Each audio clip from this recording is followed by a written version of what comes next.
Samantala, natuldukan na ang ilang dekadang paghihintay ng ilang magsasaka sa Catanduanes para maging lehitimong may-ari ng kanilang lupang sinasaka.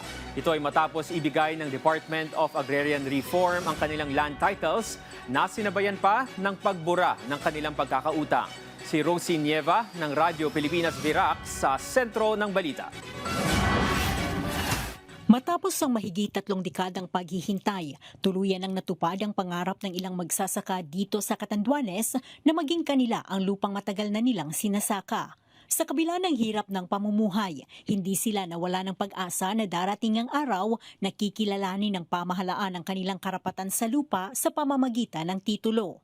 Nitong Martes, 20 agrarian reform beneficiaries sa isla ang tumanggap ng kanilang titulo ng lupa at Certificate of Condonation with Release of Mortgage o COC-rooms na nagpapatunay na pinawalang bisa na ng pamahalaan ang kanilang natitirang pagkakautang sa lupa.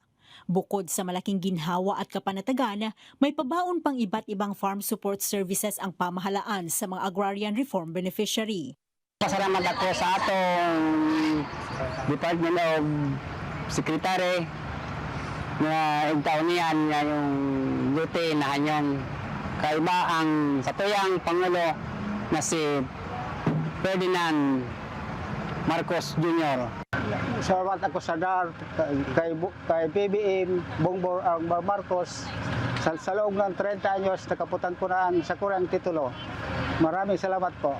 Layunin ng programang ito ng Department of Agrarian Reform na matiyak ang seguridad sa pagmamay-ari ng lupa ng mga ARB habang patuloy na ipinagkakaloob ang mga suportang magpapalakas sa kanilang ani at kabuhayan. Ang pambansang layunin ng administrasyon ni Pangulong Ferdinand Bongbong Marcos Jr. na maiangat ang kabuhayan ng mga magsasaka, mapataas ang kanilang produktibidad at makapag-ambag sa pag-unlad ng sektor ng agrikultura at ng Pilipinas.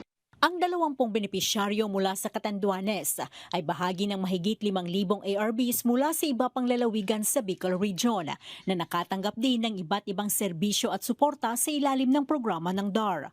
Binigyang diin ng ahensya na patuloy nitong isusulong ang mga programang magpapabuti sa kalagayan ng mga magsasaka bilang pagkilala sa kanilang mahalagang papel sa pagtitiyak ng supply ng pagkain at sa patuloy na pagpapaunlad ng sektor ng agrikultura sa bansa.